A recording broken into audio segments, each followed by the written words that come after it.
everybody, welcome back to my channel.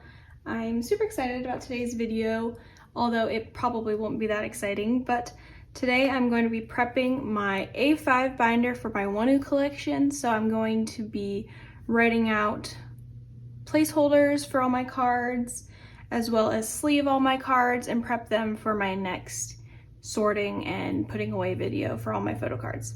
So with that being said, I'm also going to be answering a few questions as I do this, and I have my wish list pulled up on the side here on my iPad that I'm going to be referencing just for the sake of having all my cards straightened out for when I have my sorting video. So I'll also be answering my questions and we'll just kind of get started. So I just have some sheets here that I'm going to write on and we'll just get started with that. It was at this point that I realized as I started writing that it was going to be impossible for me to answer questions while writing. So I gave up on that and have decided to do a voiceover.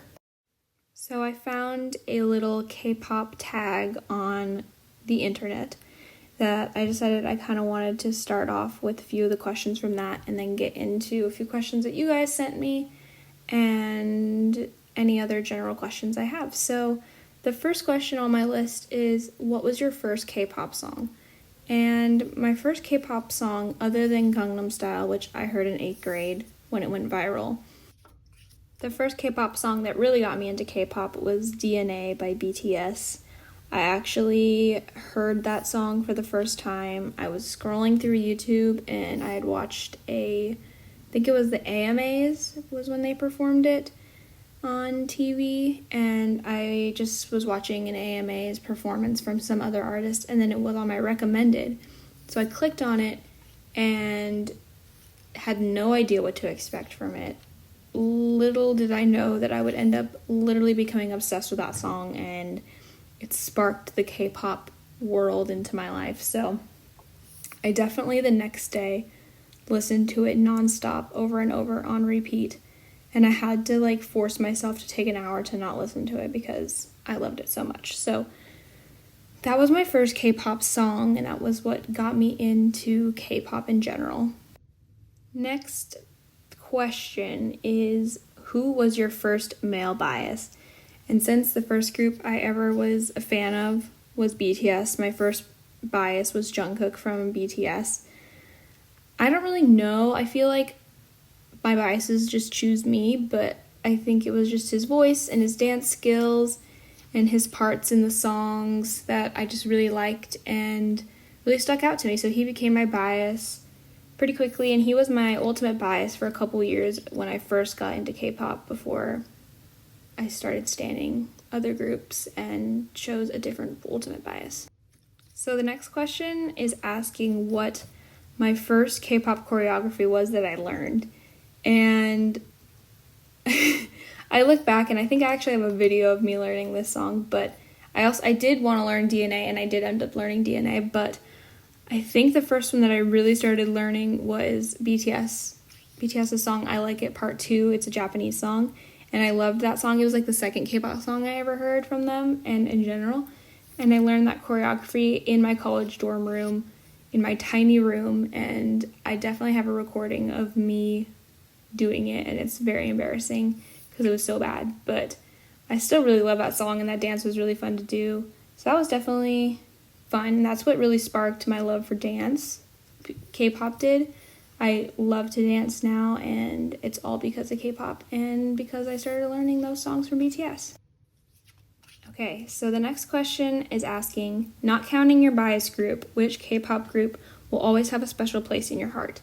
And I feel like this is very relevant to me right now because a group that really meant a lot to me was Newest, and they just disbanded a couple days ago, and I was really, really sad when I heard about their disbandment, and their music was just always so good, and I always could count on them releasing good music every album they released, and I always was obsessed with every one of their songs, and their B-sides were always amazing. And I loved all the members and everything about them and their story and just how far they came, and the fact that they almost disbanded several times in their first years because they weren't treated well, and there were all these problems with the company and all that, and it just shows how far they've come. And the fact that they released their last album on their 10-year anniversary and disbanded on their 10-year anniversary just was very emotional for me, and I'm just very sad that we won't get any more newest group releases. At least, I mean, you never know, they could release something special in the future, but the fact that they're disbanded now just is really sad. So they're a very special group for me. They have a special place in my heart, and I'm really sad that they are no longer together, but I hope that they just have such success in all of their solo things and individual things that they're gonna do. The last question on this little K-pop history tag is, how has K-pop changed your life? And I feel like I could give a lot of answers for this. And there are a ton of things about it that have changed my life, I feel like. First of all, since I was little, I've always loved to dance, but it's always been dancing in front of my mirror in my bedroom, never any professional training, never being in any clubs or any dance teams or anything like that. It was always just me by myself in my room dancing to random songs like a crazy person. But K-pop really showed me that I could teach myself to dance and learn to dance and have a passion for it outside of just my bedroom. And I mean, still the majority of my dancing is in my bedroom, but I learned a lot of technical skills from learning K-pop dances. And I just really appreciate choreography and the artistry of it now. And I just really enjoy it. It's like a passion of mine. And I have a giant mirror in my bedroom that I practice with. And me and one of my best friends, we have a dance K-pop account where we post covers. I mean, we haven't posted in a really long time. But it's just really opened up opportunities for me to explore things I've been passionate about that I might not have been able to really feel like I could do outside of K-pop. I also think K-pop has changed my perspective a lot in terms of viewing artists. I think especially from watching a lot of variety show content or shows like Going 17 or Run BTS or those kind of fun shows that K-pop artists put out. I feel like I've gotten to know them on a more personal level through those types of shows, compared to like Western artists where they feel kind of unapproachable. I feel like I am best friends with the K-pop artists that I like and I stan in my biases, and even though they don't know who I am, I feel like I connect with them because I see their personalities more and I see them outside of just the music. And while I love them for their music, most importantly, just having that connection really makes it special. And I think that's why I love K-pop so much more than Western music, is because I feel like I actually have something to relate to with these artists when they share things that they go through, or even connecting with them on Weverse or things like that. It just feels more relational than just a really famous artist and like just a fan. I feel like there's a connection, and I feel like for K-pop artists, they really value their fans in a deeper way than other artists do, and that just makes it feel more special and like I belong to something. And just being able to be part of a fandom, especially like the Carrot fandom, which is the best fandom, but I think it's just opened up a lot of opportunities to connect with artists in a different way, and in a way that's more valuable and personal and relatable, which I think is super cool. And I think that's changed my perspective a lot on the artists I choose to listen to and I choose to support. Okay, so moving on to a different set of questions that I found. It's a get to know me uncomfortably well. I think that's it. Get to know me uncomfortably well K-pop edition. So it's a little bit more in-depth questions that are a little more interesting than just your basic questions. So the first question is, which group have you thought about standing but never seemed to get around to it? So just a couple groups that come off the top of my head are P1 Harmony, WeI, and ENHYPEN.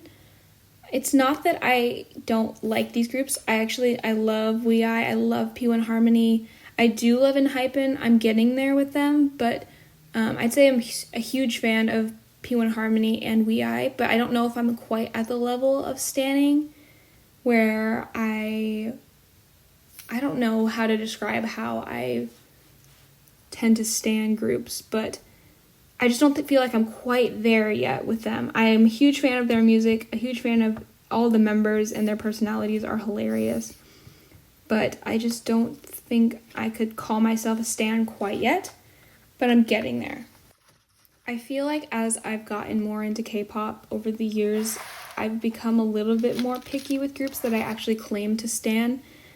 And I think that's just because I've experienced like 17 and just how amazing they are as a group, and every part of them I follow. And it's just hard for me to commit to other groups in that way. And so I think my level of standing requirements, you could say, has changed, and I don't think I stan groups as easily as I used to. So there's definitely a lot of groups I love their music and I'm a huge fan of what they're doing, but I don't know if I would call myself a stan. The next question is, do you have any friends in real life that like K-pop? So yes, it's actually how I've connected with my two best friends. I mean, one of them I knew before I knew she liked K-pop, and before I even knew I liked K-pop. But my two best friends, who are also my roommates, love K-pop. We always talk about K-pop and watch music videos together, watch variety show content together, and always are jamming to K-pop wherever we go. So it's super fun to have them living with me, and we're always together talking about K-pop things and just being able to rant about whatever or share our feelings about music videos or about things happening in groups. It's a super fun environment to be in when you are around people who also share a passion with you. So those two, my two best friends, love K-pop, and then I also did just meet Mary at Mary and when we went to Minneapolis for the Epic High Woo concert. And so she's now an in real life friend, which is so fun, and she's the best. So if you're not following her, you totally should on Instagram. It's at Mary. She's amazing, also a carrot and everything. So that was so fun and so great having another friend, especially another carrot friend that I can talk about and share all my feelings with. So I feel very lucky to have other fellow K-pop lovers in my life.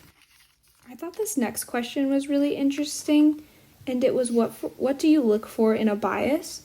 And I kind of mentioned this earlier, but I feel like most of the time my biases choose me. I think initially when I first get into a group, whether it's by watching a music video or watching an interview or some variety content, I'll tend to choose a bias like initially, but as I get to know them more and listen to their music and know who they are personally, I feel like my bias just chooses me, whether it's the fact that we're similar in some way or we have some sort of connection or passion or something that we relate to in a way. I feel like that's often how it happens. For example, for Stray Kids, I stan Stray Kids also, and I initially liked a lot of members, but then I also did find out that Changbin in Stray Kids shares the same birthday as me. He's 1 year younger than me, but we have the same birthday, August 11th, whoop whoop. And I feel like it was that connection of like having the same birthday that made me choose him as a bias. And I mean, now I do also bias Lino as well, but that initial connection and thing that we related on and had a similarity to connected me to Changbin as a bias and made him my bias. So just little things like that, for example. Also, I feel like with wonwoo, in 17, like Joshua and Mingyu were my first biases. But then as I got to know wonwoo and got to know his personality, I feel like we related a lot in terms of like, he's known for being kind of a sloth. And I'm definitely a sloth because I'm also introverted.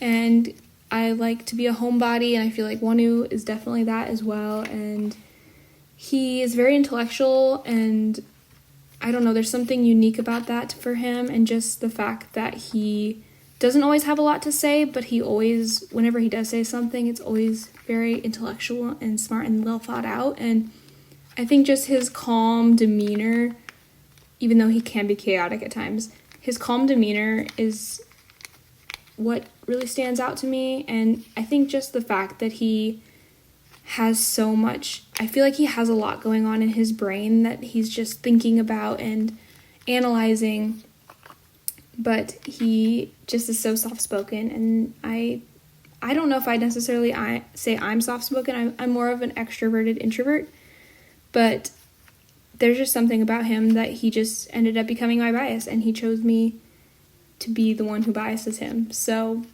it's just the little things like that which just happen where my bias will end up choosing me. The next question I'm going to be answering is, has anyone ever made fun of you or looked at you weird for liking K-pop? I feel like this is a very interesting question because I don't think I'm the type of person who comes off as somebody who likes K-pop. I feel like a lot of times there's definitely like a vibe to K-pop fans where you can just like spot them, and I don't feel like I'm the kind of person who is easily spottable in terms of K-pop. So sometimes when I say I like K-pop to people, they're surprised, but I don't think I've ever been really made fun of or looked at weird for it. I've definitely had people who were like, why do you like it? But I just say that's what I like, and they just have to move on because like they don't have control over what kind of music I like.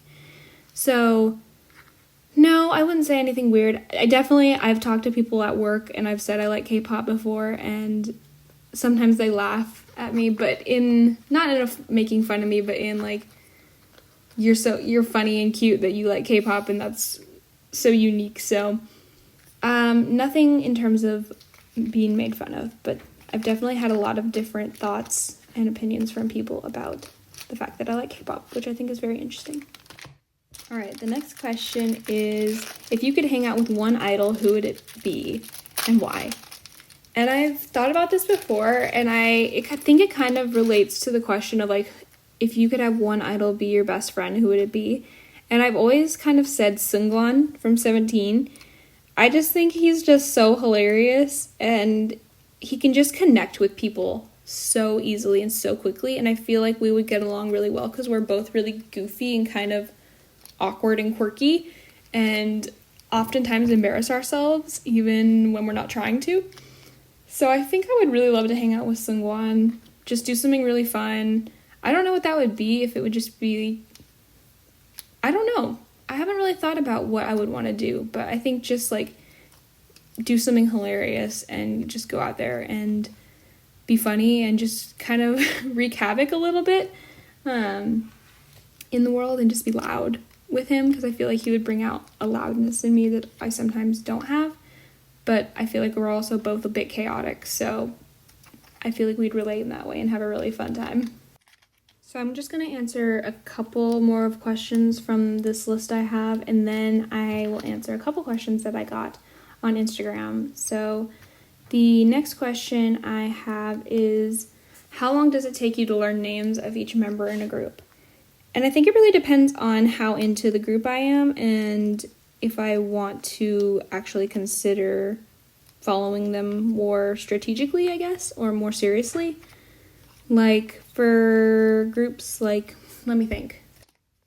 Like I really got into the song Roller Coaster by DKB this past fall, and I pretty quickly learned all their names because I watched a lot of their content. And I think it's when I find a song that I really love from a group that I don't really know, I'll take time to learn about them, learn their names. And I feel like I learned pretty quickly. Like I think I learned the names of all the DKB members in, maybe a day or two. But it also just depends on how many members there are, how into them I am, how much I like their music, and if I think that I'll like their music in the future, or if they have a consistent music that I like, I'll tend to learn more about them and want to know their names so I can follow up with them and follow their journey as they release music. Alright, so the last question I'm going to answer on this is kind of a double question, but what concepts do you love and what concepts do you hate? So I'll start with the concepts that I love. It's really hard for me to pick a concept, but I think it just depends on the group. I feel like I say that a lot, but it really does, because with 17, for example, I really probably don't care what concept they do, because I'll most likely love whatever they put out, because they've done concepts, dark concepts like Fear, to light and fun concepts like Left and Right, to cuter concepts like Adore You or Pretty You. and I've always loved all their songs, so I feel like with that, it's different. But with like other groups, like if I don't really know the group and I'm just listening to the song, I tend to go for, I wouldn't say a dark concept, but like it's like dark, but like a softer dark, like more elegant dark. I'm trying to think of an example. For example, I can think of Bet Bet by New East. Like that concept is kind of dark, like the vibe of the music video is darker, but it has more of an elegant vibe. I really like when artists do concepts like that, or like almost like a princely concept. I think that looks really cool stylistically, visually. But in terms of like sounds of songs that I like, I tend to really vibe with songs that kind of have a dance rhythm to them, kind of like a club dance beat. For example, songs like Go Big or Go Home by Enhypen or Focus by Kim Dong-han. Those are just a couple examples of that kind of genre. But I also really like R&B styles, but not like, I do like K-R&B, but I wouldn't say like in terms of K-pop, like that sort of K-R&B style, but like an R&B style kind of like Roller Coaster by DKB, or what's another one? Candy by Baekhyun, songs like that. There's another one I'm thinking of that I can't think of. Also, like Rebound by Woods. K-R&B, more like R&B songs that have more of an upbeat kind of, not like trap vibe, but hip-hop, kind of a combination between hip-hop and R&B sound is what I like as well. But I literally like a variety of things. I'm not very picky. I do like cute concepts, like depending on, it's like a tolerable cute, where it's not like I'm cringing, but it's still like fun and cute in that way. But I literally like a variety of anything, like hardcore, EDM, trap, hip-hop, you name it, I'll most likely like it. But I do feel like I have kind of a picky sound. It kind of takes a lot to add a song to my playlist. It just depends on how I vibe with the song, and I can usually tell pretty quickly. So yeah, that's kind of what I like in terms of song style. Okay, I'm now going to quickly just answer a couple of questions I got on Instagram. And the first one I got was, what is my favorite photo card? And this is such a hard question because I love all of my photo cards so much. But I would definitely say that two of my favorites are, they're both wonwoo cards, but wonwoo's, it's like a pre-order benefit. I don't know what pre-order benefit it was, but it's from the Semicolon album era. And it's like him in his bowling shirt in the bowling alley. I'll try to insert a picture just on the screen briefly to show you. And then also the You Made My Dawn photo card of him in all black giving the finger heart is one of my favorite. I have them on display in my room on my bookshelf. So I love those two so much. The next one is, what are my most pulled members and my least pulled members? I would definitely say my most pulled, at least at the beginning, was Dino. I definitely would pull like 1 or 2 Dino cards per album, which I love. Not complaining. I will always love any member that I pull, but I definitely have pulled Dino a lot. And my least pulled member, I'd probably say Vernon. I was gonna say or Mingyu, but I feel like it's Vernon. Actually, Woozy. I didn't pull Woozy until Attacca, I think. I got my first Woozy card during Attacca. I'd say Woozy and Vernon are my least pulled members. And the last question I have is, who did you spot first in 17? If it was wonwoo, who was second? And it actually wasn't wonwoo, it was Joshua and Mingyu. So the first ever outside of music video content that I ever saw from 17 was a BuzzFeed Who's Who video. And initially, who stood out to me was Joshua and Mingyu. Mingyu because he kept being called out and he was just so funny and so cute. And also Joshua because of his English. I think that was just naturally, I was drawn to the English because I speak English, obviously. So Joshua and Mingyu were my first biases, and then came wonwoo and he stole my heart, and that is that. And the rest is history. that's all I have for today's video. I hope you enjoyed watching me sleeve and prep my binder. Stay tuned for my sorting video that will be coming soon once all my wonwoo photo cards are here and I'll be done with my collection, at least from an ode until current. And then we will be ready for the new album that is coming out in May, supposedly. So make sure you like this video and subscribe to stay tuned, and I will see you all in the next video. Thank you for watching. Bye-bye.